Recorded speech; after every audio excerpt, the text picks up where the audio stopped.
Okey, semalam saya dah cerita tentang principle operation of DC generator. So by today kita akan information yang selanjutnya lah.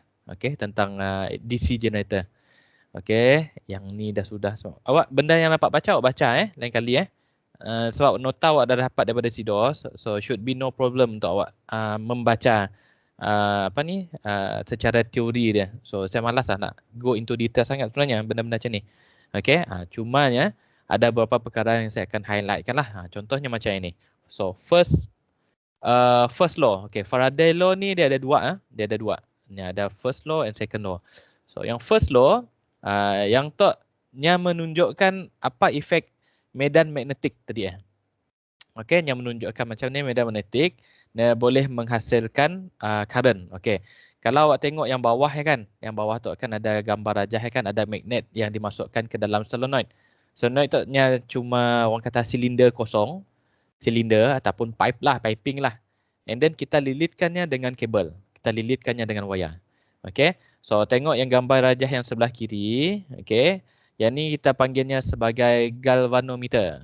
Okey, galvanometer yang menunjukkan apabila value-nya kosong. Okey, kejap kawan awak dah masuk lagi. Okey, apabila value voltage sama dengan kosong, so nya pun jarum adalah pada tengah-tengah.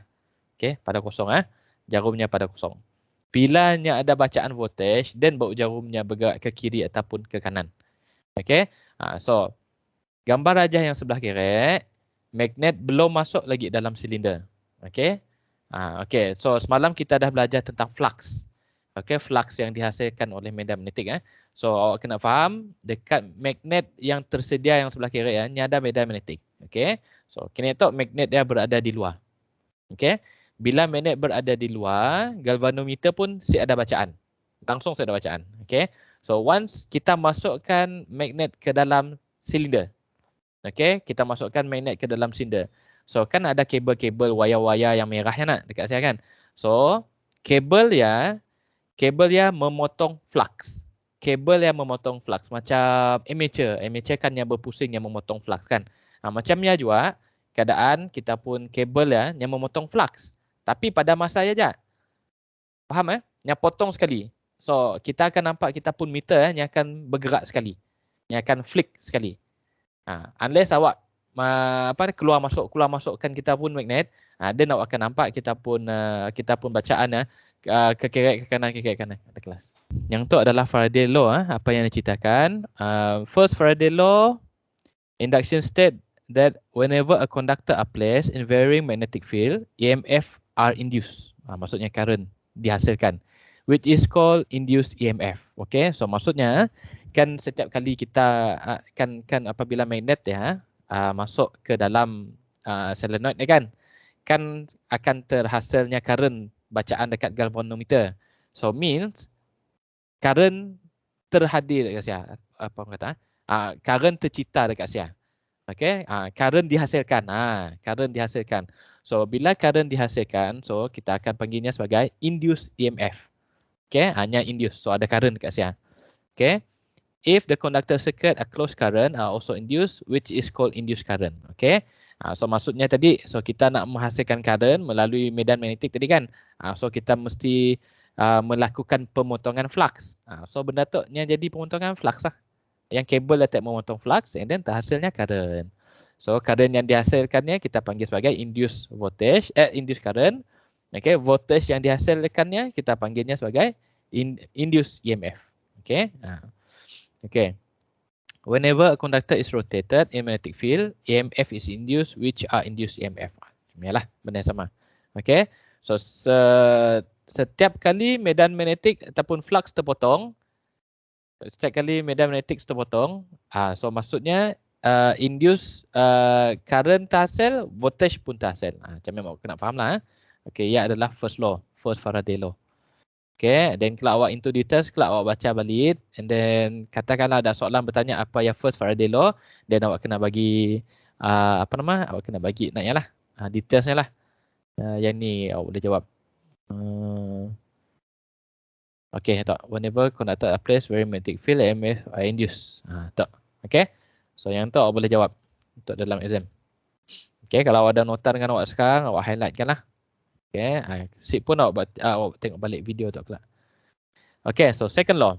Second law tu basically nya berkaitan tentang kepekatan kita pun flux. Ya sebenarnya kan saya ada cerita semalam, semakin pekat flux kita yang dihasilkan oleh medan magnetik, semakin kuatlah kita pun magnet.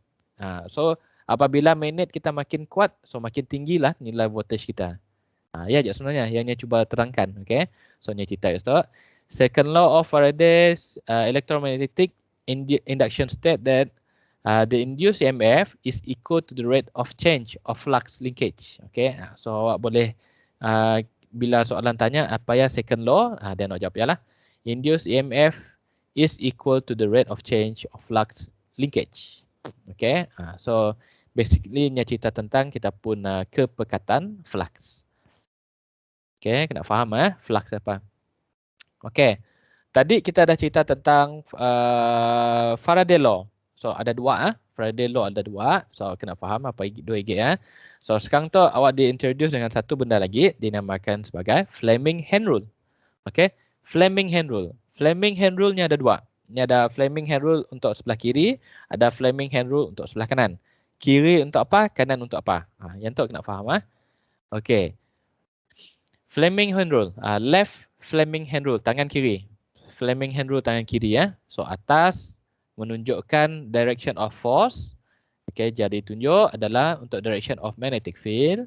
Dan jari tengah untuk direction of current, pergerakan current. Okay, so direction of force tu maksudnya orang kata force tu macam tujahan, daya. Okay, so contohnya macam kalau pintu kita tolak ke depan, so force kita ke depan lah, yang maksudnya. Okay, so kalau kita menarik pintu, so force saya ke belakang lah, macam yang maksudnya. Okay, so index finger jadi ditunjuk direction of magnetic field. So yang kena faham, kita mesti tahu dekat ni yang mana satu north, mana satu south. So kita tunjuk lah. So kita menunjuk ke south. Kita menunjuk ke south. Okay, alright, and then lastly adalah kita pun jari tengah direction of current flow. Direction of current flow. So kadang-kadang soalan bertanya, so kita dah tahu force-nya dekat sini, kita dah tahu magnetic field-nya dekat sini. So current akan bergerak ke kiri ke kanan wayar. Macam tu. Dan kita guna Fleming hand rule lah. Okay, guna Fleming hand rule. Okay. Untuk saya dapat gila. Okay, so sekali lagi awak tengok yang gambar raja sebelah kanan bawah ni, yang warna merah ya adalah kita pun flux lah. Ya sebenarnya. Okay, ya adalah flux sebenarnya. Bla bla bla bla. Okay, tengok ni yang tu nak tanya sini kita pun force daya ya ke sini. Okay, force menuju ke arah atas ke bawah ke kiri ke kanan. Okay, so that's why kita kena pasti dulu kita pun magnet sini north, sini south-nya, dan kita ada jadi tunjuk. Okay, dia tunjuk. And then kita mau check current flow-nya. Current flow-nya ada ke kiri ke ataupun ke kanan. So flow of current-nya adalah ke kanan. So kita tunjuk jadi kita ke kanan lah. Dan kita angkat je lah. Kita pun ibu jari. Dan dia lah adalah kita pun force. Macam ni aja lah. Okay. Alright. So left untuk apa, right untuk apa. Okay. So kena faham apabila kita buat practical work. Okay, apabila kita buat practical work, so saya selalu akan bagi arahan kepada semua pelajar supaya sebelah kiri kita akan letak motor, sebelah kanan kita akan letak generator. So dua mesin ni kelak kita akan gabungkan. So kelak saya akan tunjuk mesin macam ni lah. Okay, so sebab apa saya buat macam ni ingat sebelah kiri adalah untuk motor, sebelah kanan untuk generator. Okay, so sebab apa? Sebab sebelah kiri supaya kita senang ingat kiri adalah motor tadi. So kiri left adalah left untuk Fleming hand rule, left adalah untuk motor, Fleming right hand rule adalah untuk generator. Supaya bendaya tally lah orang kata. So saya buat susunan macamnya dekat bengkel. So macamnya aja untuk Fleming hand rule. So left Fleming hand rule untuk motor, right Fleming hand rule adalah untuk generator. Okay. So that's why ni ada left hand rule, right hand rule. Okay, benda yang sama. Okay, benda yang sama. Tengok tu adalah untuk left hand rule. Okey, dia ada pakai jari juga, jari sebelah kiri. Okey. So, nya pun ada right hand rule juga. Okey, right hand rule. So, benda yang sama, current, direction of field, satu lagi direction of force, benda yang sama. Cumanya sebelah kiri adalah untuk motor, sebelah kanan adalah untuk generator. So, jangan confuse. Okey. So, kita buat practical work lah, benda yang sama lah. Left untuk motor, right untuk generator. Okey. Okay, so condition of generation. Apa condition yang diperlukan untuk menghasilkan sebuah generator lah. Okay, satu, a magnetic field to get magnetic flux. So kita mesti ada magnetic field. Okay, bila kita ada magnetic field, kita ada magnetic flux. Okay, itu condition yang pertama. Condition yang kedua, a moving conductors to cut magnetic field. Untuk yang saya kata tadi lah. So dua benda tu mesti ada. Kita ada magnetic field yang akan menghasilkan magnetic flux. Yang satu lagi kita mesti ada moving conductor. Ingat ada moving conductor. Macam yang pertama tadi kan kita letak magnet dekat luar. So bila kita masuk ke dalam barunya ada flux, barunya ada pergerakan. Fluctuate. Fluctuate kita pun galvanometer tadi ni akan ada bacaan sedikit. Masuk sekali, ni ada bacaan, then dia balik ke kosong. So bila awak keluar masuk kan kita pun magnetnya, then bawa nampak kita pun voltage kita sentiasa ada lah. So dua condition yang mesti ada. Satu mesti ada magnetic flux yang dihasilkan oleh magnetic field. Condition yang kedua kita mesti ada moving conductor. Okay. Dalam kita pun generator, okay, ingat dalam kita pun generator kita ada armature. Okay, ni gambar armature tadi. Ni gambar armature. Oh, tak, sorry. Tak. Dan tak, yang ada gear tu, yang bergigi-gigi tu. Okay. So gear tu lah yang memotong kita pun flux. Ni akan berpusing kan. Okay, yang berpusing, so setiap kali pusingan dia, yang motong kita pun flux. So that's why generator kita menghasilkan current. Okay, sebab berlakunya pemotongan. So armature tu lah kita pun moving parts. Okay, moving conductor to cut magnetic field. Okay, to cut magnetic field. Dalam magnetic field ni ada flux. So kita cut kita pun flux, so kita menghasilkan current. Okay, faham Munsip faham terus direct tanya saya. Jangan tunggu saya berhenti. Okay, construction direct current generator yang tu kita dah bincang semalam. So yang tu adalah untuk baca sendirilah. Field kita ada York, kita ada field pole, kita ada pole core, pole shoe, kita ada armature. Yang tu yang kat dalam tadilah. Yang armature tadilah. Okay, so nampak So baca balik nota ni kelak. Okay, kita ada lagi untuk types of armature winding. Okay. Bukan overlap yang lap aja. Lap winding, wave winding. Ni ada sikit lagi sebenarnya. Kita panggilnya sebagai frog winding. Tapi kita awak belajar sampai tahap ya lah. Okay, belajar sampai tahap ya. So awak perlu diperkenalkan dengan wave winding dengan lap winding je lah. Okay. So saya kata semalam, so winding ni ada dua perbezaan. Satu dari segi pemasangan. Okay, satu wave winding yang macam ombak. Okay, yang lap winding yang lapping dua kali. Okay, yang pemasangan lah perbezaan dari segi pemasangan. Okay, sikit lagi perbezaannya adalah dari segi formula. Ni formula ni. Okay, formula. Formula ni awak jangan lupa sebabnya simple tapi mudah dilupai. So awak dalam final exam sekalipun saya rasa formula yang simple tu nyasib buik. Yang buik yang complicated saja. Okay, so untuk wave winding A equals to 2M. A equals to 2M. Okay, A equals to 2M. Okay, yang formulanya untuk pula A equals to MP. A equals to MP. Okay, apa yang M, apa yang P? Okay, apa A? A adalah number of parallel path. Okay, ya kelak dalam formula yang seterusnya awak akan nampak apa kegunaan A. Ingat A kecil yang pun simbol. Yang bukan current Kalau ampere A besar. So A kecil. A kecil adalah the number of parallel path. Okay. Alright. So M adalah multiplex. Multiplex. Okay. M adalah multiplex. Kata ada lagi yang menerangkan tentang kita pun multiplex lah. Ni ada simplex, duplex dengan triplex. Okay. So kalau soalan nya tanya berapakah nilai parallel path of each motor kan? Kalau dia kata motor yang mempunyai lap winding, simplex wave winding. So simplex, nilai simplex adalah 1. Ya kelak lah. Katalah kita belajar tentangnya pun formula. Okay, formula yang kemudian lah. Flip to one page. Okay, so ada yang masuk lagi kah?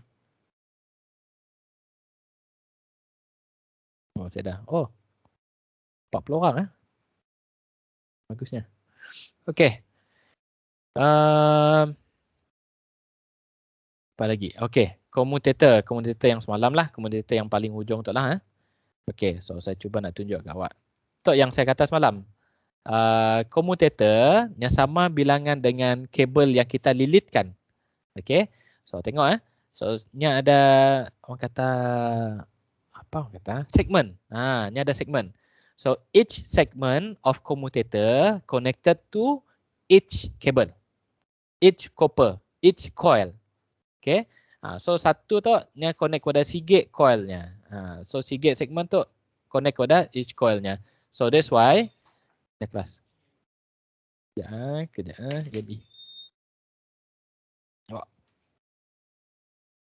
Okay. So, that's why setiap kali kejap. Ada mesej saya ke apa tu? Oh, ada yang nak masuk. Farah. Okay. Kenapa malah terkeluar Farah? Ini Farah tak. Malah terkeluar je tak. Cik Hal. Okay, kelak bila awak terkeluar, terputus talian ke ataupun habis bateri ke habis data ke apa kan? Okay. Cik Hal, kelak awak tengok balik video tu Kelak saya cuba extractnya dia masuk ke dalam YouTube lah. Alright. So, yang tu yang saya kata semalam. So, commutator kelak dalam secara teori bila saya terangkan kelak kan, memang awak akan nampak ada dua segmen aja commutator. Tetapi secara realitinya commutator banyak segmen. Okay, setiap segmennya connect to each coil yang terdapat yang dililitkan pada kita pun amateur. Okay. Hopefully awak faham lah. Okay. Commutator, carbon brush. So untuk boleh baca sendirilah dekat outputnya. Dekat nota tu kelak. Benda yang sama, bla bla bla. Okay. Ni lagi tadi. Wave winding, lap winding. Ada cerita. Ya apa formula kelak lah. Formula kelak Okay.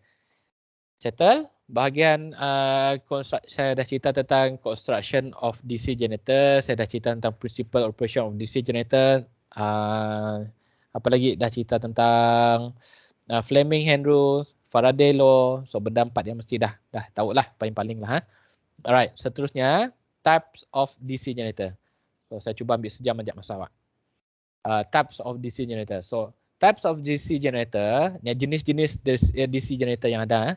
So kita ada 3. Secara basically kita ada 3. Sikit kita panggil sebagai series generator, sikit kita panggil sebagai shunt generator. Shunt tu dalam kata lainnya ni adalah parallel lah. Okay. So sikit lagi kita panggilnya sebagai compound generator. So compound generator tu adalah gabungan di antara series dengan parallel ataupun series dan shunt.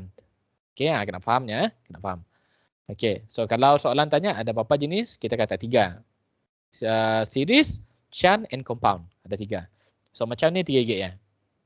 Okay, so series ni macam tu lah. Ni direct. So amateur. Okay, so amateur connect dengan series, field, pasal connect dengan load. Load tu macam lampu kah. Kita lah pengguna. Okay, kan generator kita anggap load dia sebagai lampu lah. Okay. So dekat amateur lah current dan voltage kita yang dihasilkan. So ni akan lalu terus pergi ke load. Itu adalah series. Okay. Yang kedua, yang tu parallel. Okay, parallel ataupun shunt generator. So amateur nya parallel dengan shunt field. Okay, nya parallel juga dengan kita pun load. Kita pun lampu lah. Okay, itu adalah shunt. Okay, seterusnya kita ada compound. Yang tu yang saya masukkan tadi. So compound generator ni terbagi kepada 2 lagi.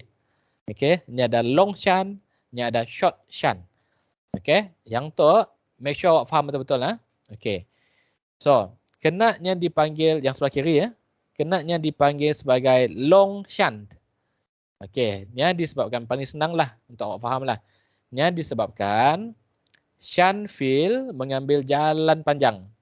Jalan jauh. Daripada hujung amateur sampai ke hujung series field. Ni ada connection. So that's why ni adalah long shunt compound generator. Ni ambil jalan jauh. Okay. Yang short shunt ni ambil jalan singkat. Okay. Ni parallel dekat amateur je. Ni parallel dekat amateur je. So that's why kita panggil sebagai short shunt. Okay. Sikit long shunt, sikit short shunt. Sikit ni ambil jalan jauh, sikit ni ambil jalan pendek. Okay. So dia ada dua type. Okay. Alright.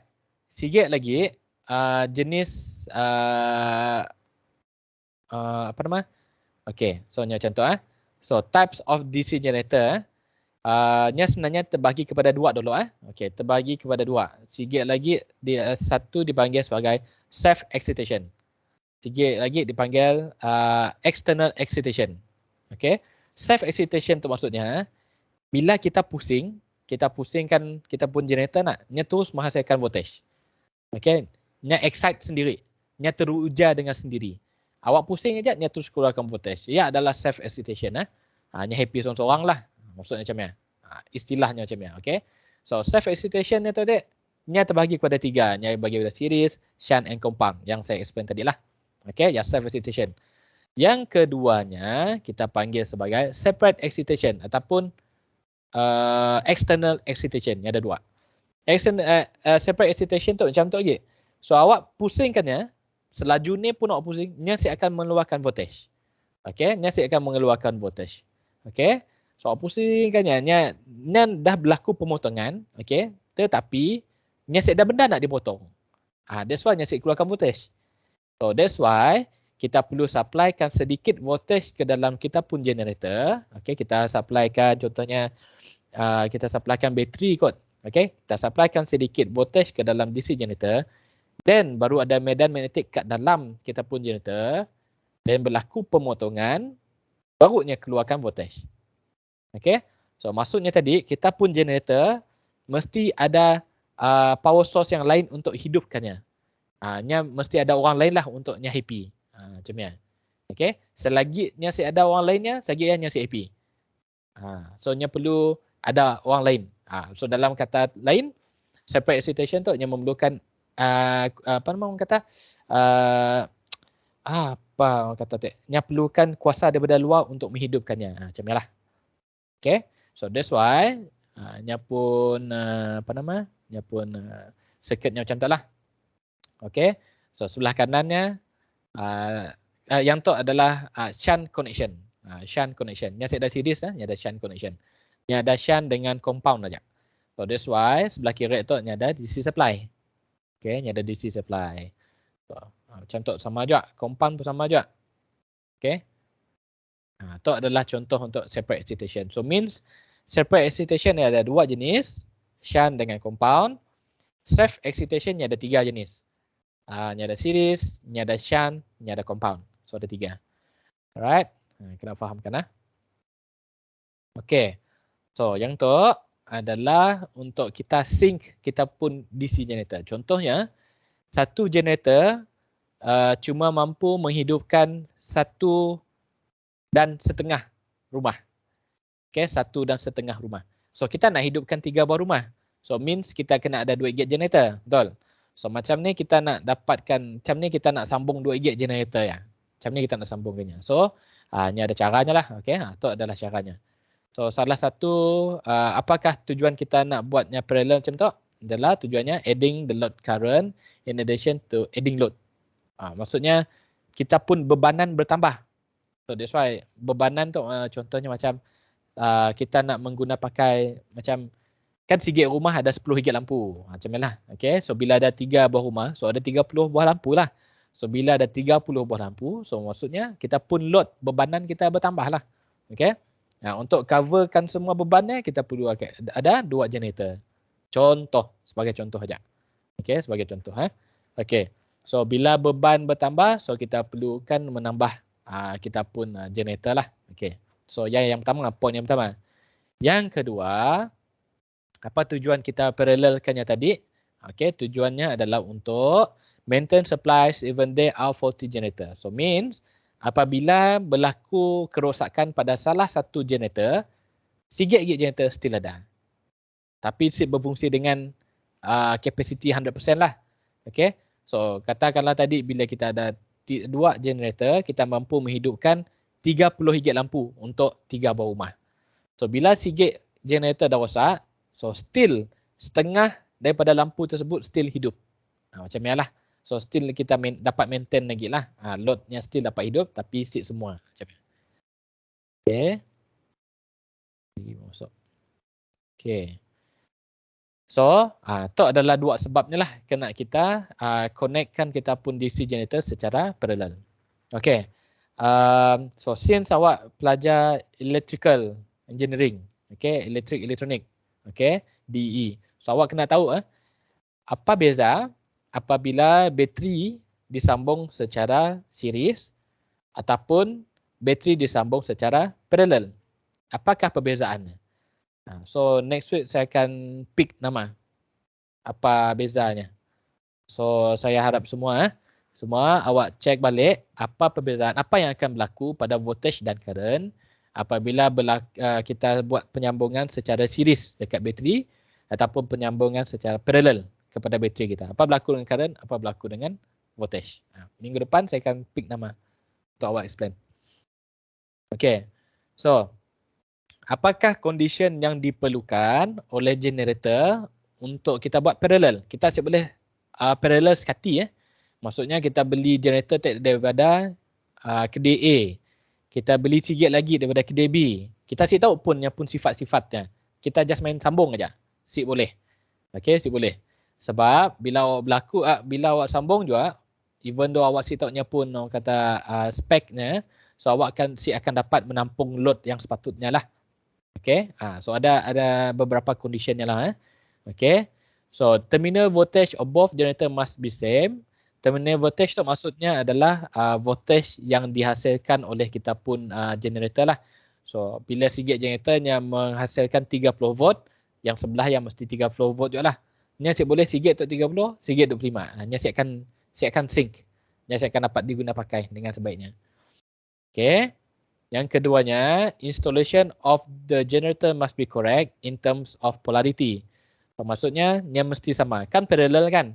Positif sambunglah positif. Negatif sambunglah negatif. Okay. Right, seterusnya. The sync of the generator must in right sequence. Mesti sequence yang sama. So, maksudnya, kita hidupkan A dulu, baru hidupkan B. Ni ada sequence lah. Okay, ni ada sequence. Okay. So nak menyambung secara paralel, sebab apa nak sambung secara paralel? Atas tu sebabnya. Apa condition yang diperlukan untuk penyambungan secara paralel? Bawah tu lah sebabnya. Okay. Alright, so seterusnya.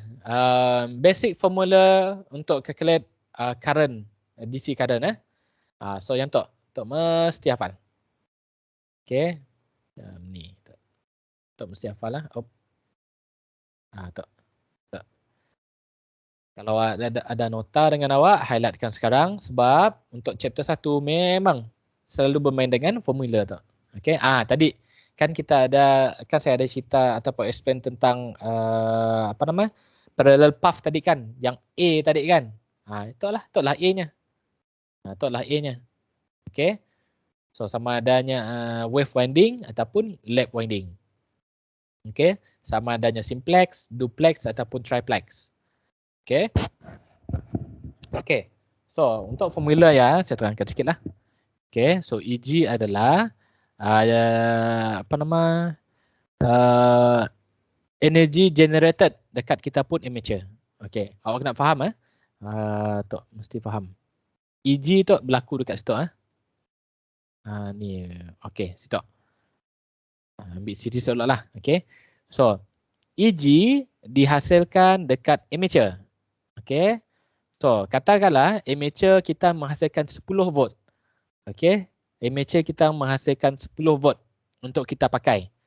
Tetapi sebenarnya yang awak pakai nya 10 volt sebab nya berlaku pemotongan sedikit dekat field.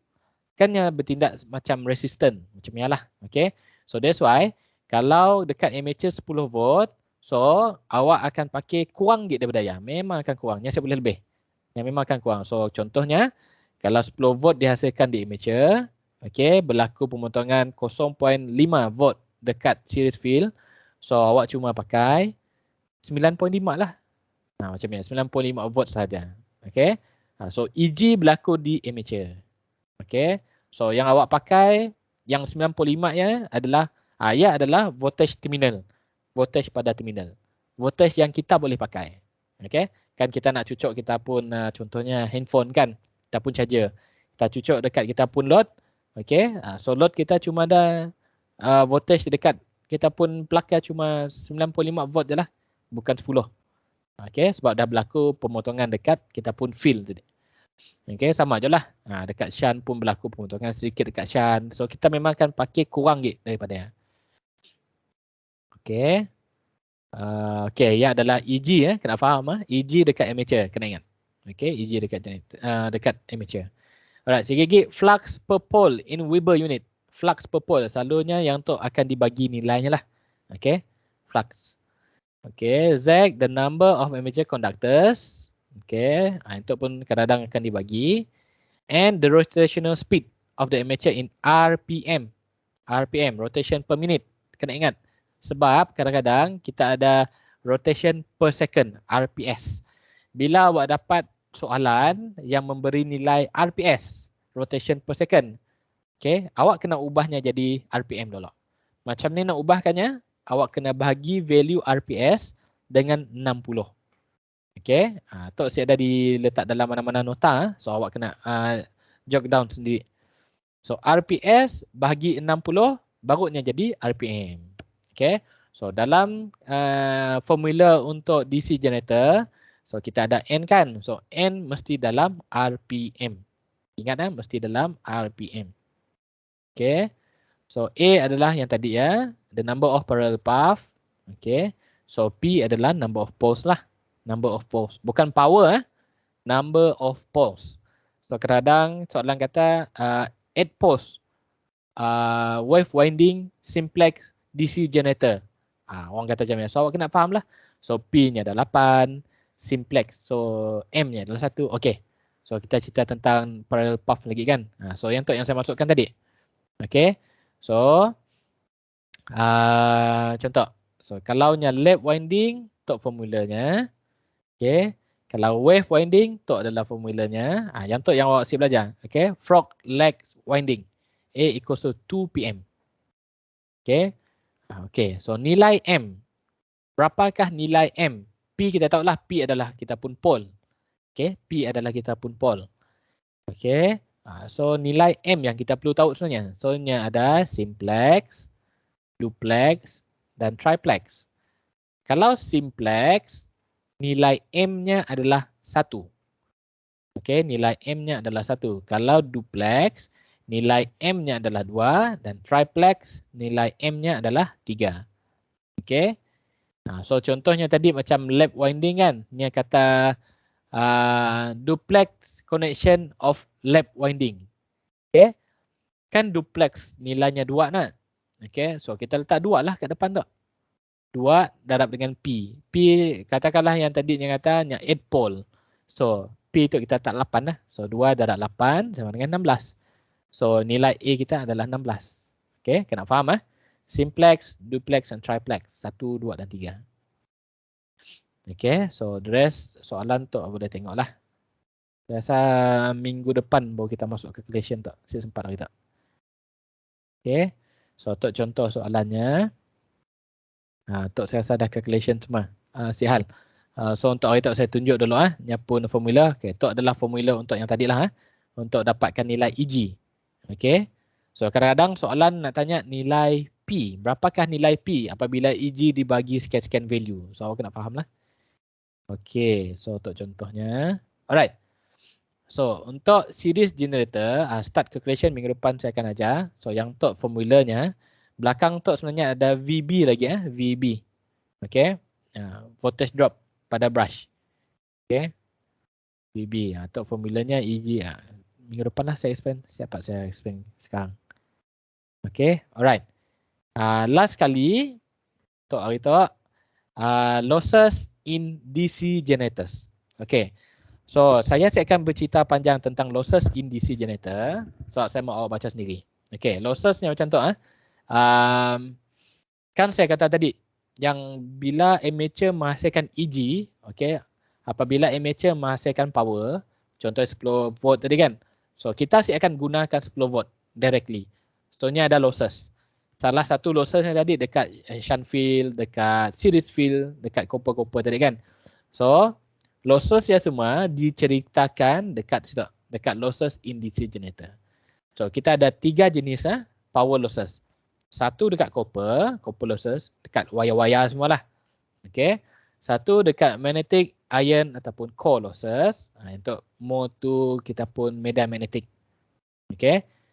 Bila medan magnetik terhasil, so dekat situ dah ada loss sedikit. Semua tu ni ada loss sedikit. Okay, lastly ni ada mechanical losses. Okay, so mechanical losses ni ada bercerita tentang wind and friction, angin dan geseran. Okay, kan dah cerita semalam, dalam mesin ni kita ada air gap. So bila ada air gap, bilanya bergerak, so adalah angin ke dalam kan. So pergerakan anginnya geserannya dengan angin. So kita ada loss sikit dekat sini. So kita pun bukan amateur, kita pun commutator kannya bergeser dengan kita pun carbon brush. Yang ia pun ada friction. Contoh, okay. So tugas awak ada 2 sebab losses tu sebenarnya ni ada diceritakan dekat hampir semua chapter. Sebab semua chapter ada bermain dengan magnet, semua chapter ada bermain dengan principal operation. So semuanya memang akan benda sama. Ada copper loss, ada magnet losses, ada mechanical losses. So tugas awak seterusnya awak kena bacalah. Okay, apa power losses. Okay, apa yang power losses. Okay. Situ semuanya dah ada into details lah sebenarnya. Okay, so basically macam tu lah. Kita pun diagram. Okay, total losses terbahagi kepada 3. Copper loss terbahagi kepada 2. Yang ada amateur losses, shunt dengan series. Yang tu maksudnya ada kabel dekat amateur, ada kabel dekat shunt, ada kabel dekat series. So that's why yang dikira sebagai loss. Okay, so dekat iron loss ada 2 jenis. Hysteresis dengan eddy current. Apa yang hysteresis, apa yang eddy current, cari dan baca dan fahamkan. Okay, so last sekali mechanical loss. Ni bagi kepada 2 lagi. Ada friction, ada windage atau wind. Okay, so kena faham ke semuanya. Okay, so dalam tu ni dah ada into details lah sebenarnya. Okay, so then awak kaji sendiri lebih daripada lah. Okay, yang tu pun kira-kiraan. So efficiency, yang tu pun formula. Efficiency equals to P out over P in. Darab dengan 100%. So ya adalah kita pun efficiency. Okay. Apa lagi? Untuk set dah gila, saturation value, set dah gila. Okay, saya rasa tu je untuk minggu tu. So far ada soalan? Current losses tadi kita nak cari pun tak sir? Yang ni, current losses? Oh, yang pasal eddy currentnya yang tu tadi kah? Oh, yang nak detail lagi kita cari di pun sir, yang pasal. Yang sebenarnya yang tu dah memadai. Okay, information yang dekat situ dah memadai sebenarnya. So, tapi saya sangat pasti bila awak baca tu pun awak masih macam tertanya-tanya. Mesti awak akan tertanya. So, macam yalah juga awak dengan subjek lain. Macam saya cerita sekalipun, kan, macam saya cerita sekalipun awak mesti macam masih agak-agak. So, that's why saya kata cari information lebih lagi daripada apa yang diberi. So, that's why awak akan dapat lebih lagi ilmu lah. So, kalau macam awak jenis depends dengan apa yang saya beri tu je. Macam saya faham lah sebab saya dah ngajar lama kan. So, saya baca je, saya boleh faham. Saya boleh explain sekalipun. Okay. Kalau macam awak baru baca, awak pun baru faham sikit-sikit. So, try cari information lain lagi. Jangan mengharapkan benda yang lecturer awak bagi je lah. Okay. Ini sebenarnya dah cukup. Tapi awak cuba tambah lagi, lebih daripada ya. Benda tu dah cukup sebenarnya, tapi tambah lagi. Okey.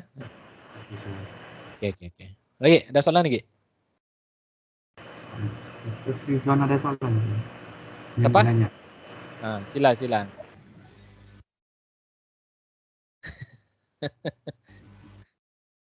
That's it, Sas. Tidak. Malunya. Okey. So sihat. So saya rasa by minggu depan baru baru kita orang ada lebih soalan kot untuk kita pun calculation. Semalam sebenarnya saya ada record kita pun video ya, tapi record pakai saya pun tab lah. Tapi bila saya cek pagi tu tagnya saya dah sound. Saya pun cik faham juga. Sihat lah. So saya ada record dekat MT tu. Kalau siapa yang terlepas boleh tengok dekat MT lah. Okey, so macam biasa habis kelas tu kelak saya akan buat satu Google Form untuk kita pun kehadiran lah. So siapa yang hadir itu apa yang awak belajar daripada saya. Kadang-kadang saya akan tanya soalan, kan dah simple soalan saya selalu tanya kan. Saya akan tanya soalan yang kadang-kadang saya ada dalam nota. So inilah kena ikutlah saya pun video selalu. Okey, so mun saya ada apa ya ajak daripada saya. Apa ya? Okey. Okey. So kalau saya ada apa ya ajak daripada saya, so kita akan jumpa lagi hari Selasa